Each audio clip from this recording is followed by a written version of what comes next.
Y'all see the title, man. Let's get There to have it. been a number of legendary offensive scoring seasons in NBA history. From Wilt Chamberlain's 50-point per game explosion in 1961-62 to Michael Jordan's 86-87 season when he dropped 37 a night. And most recently, we saw James Harden, who was no stranger to filling it up on the court when he wasn't too busy filling his mouth up with food off of it. And who could forget Steph Curry's unanimous league MVP season en route to leading the Warriors to a 73-win campaign. With all of the legendarily prolific scoring seasons we have been witness to over the years, one stands above the rest as Kobe Bryant lit the NBA on fire during the 2005-2006 season, becoming just the fifth player at the time. Facts, though.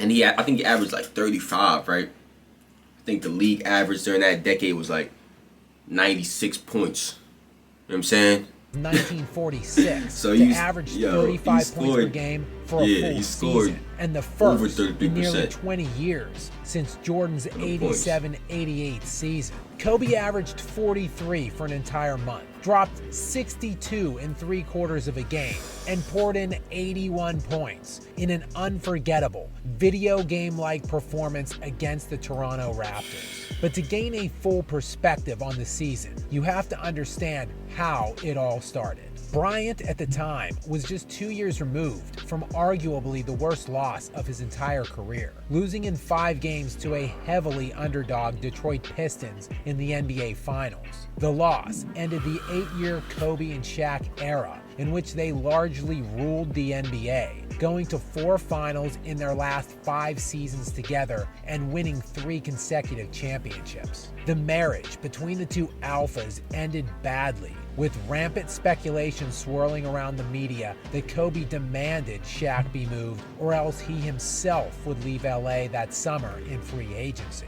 It would take O'Neal years to get over the bad blood between the two. Kobe, tell me how my ass tastes.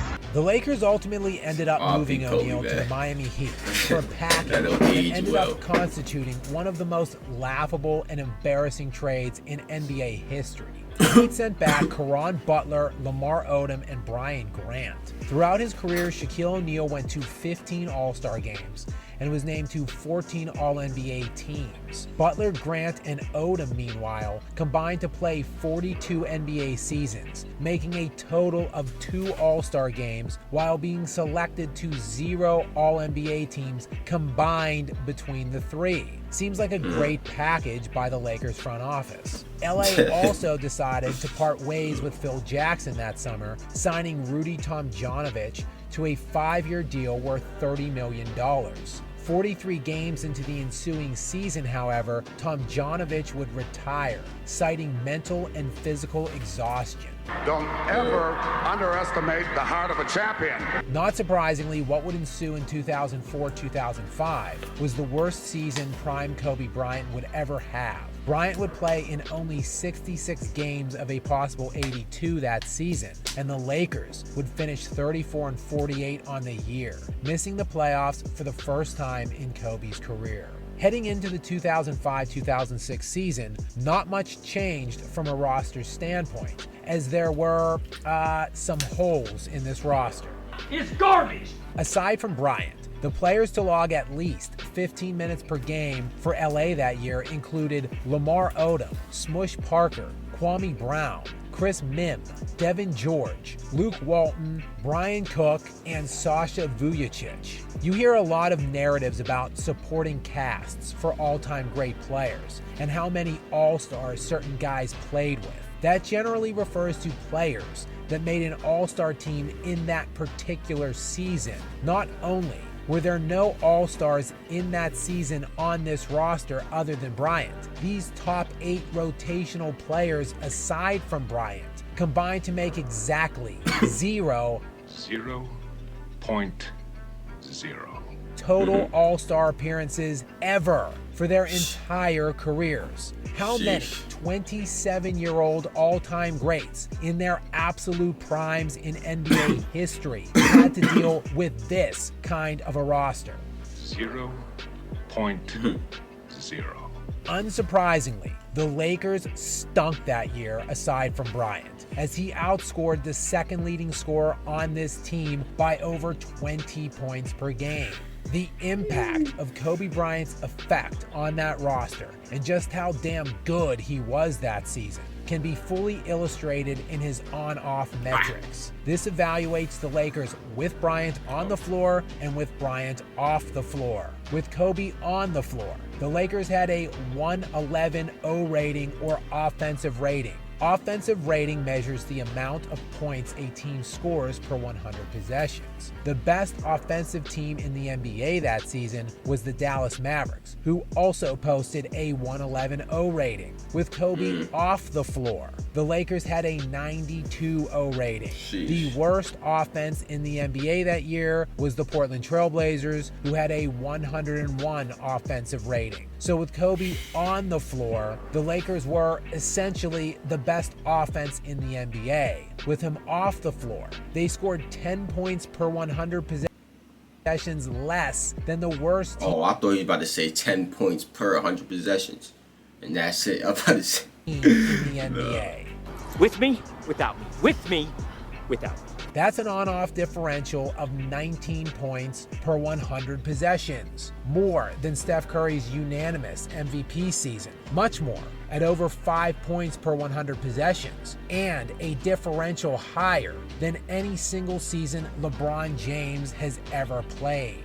This resulted in a plethora of double and even triple teams on Bryant night in and night out, since illegal zoning rules were abolished in 2001, which made his scoring that much more difficult, something Jordan and Wilt never faced in their prolific scoring seasons. The Lakers were also just 17th that season in three-point percentage, meaning there was not much court spacing on this team, something Steph Curry and James Harden enjoyed ample amounts of in their best scoring years. But not only were the Lakers an average to poor shooting team, this was a different NBA altogether that lacked the spacing and freedom today's perimeter players enjoy. In fact, the Lakers shot just 1,583 three-pointers in the 2005-2006 season. Compare that to the Warriors, who shot 2,592 three-pointers the year Curry won his unanimous MVP and produced the greatest scoring season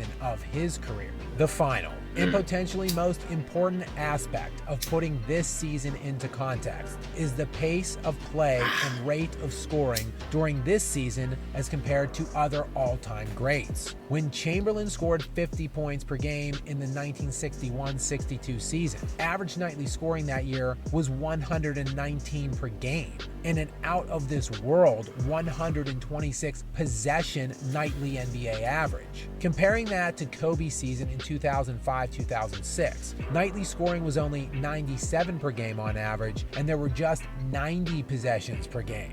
Even taking Jordan's 86-87 season, for example, average nightly scoring was 110 points per game, and there were 101 possessions a night. Not only was Kobe's season drastically lower than any other of the all-time great scoring seasons we have seen in NBA history, but it was actually one of the slowest paced seasons ever, as it is the fourth lowest paced season in history, dating back to 1960.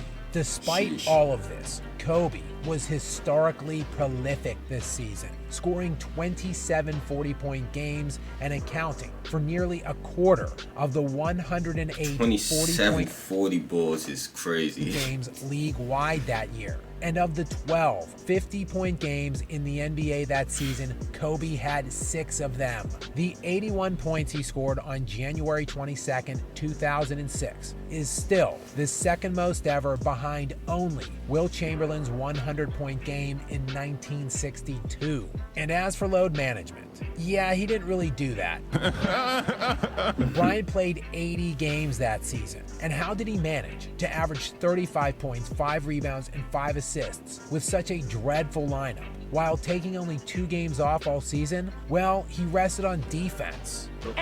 Because of course he didn't. Bryant was also selected first team All-NBA defense this season. And the Lakers made the playoffs in an absolutely stacked Western Conference. And for his efforts that season, Kobe won the league MVP. I mean, Kobe finished a narrow second in league MVP. No, they didn't. Word? Nah, they violated. It's probably because his team's placement, but still, man, I see what people be talking about with the inconsistencies, because now they well, not now, but back in the probably like 5 years ago, whenever Westbrook was going crazy, when he had that triple-double season, they gave it to him. He was like 8th seed or something like that, like. You know what I'm saying? It's mad inconsistent. Well, no, he didn't. Kobe finished a distant 4th in MVP voting that year, just above Chauncey Billups. Crazy. What?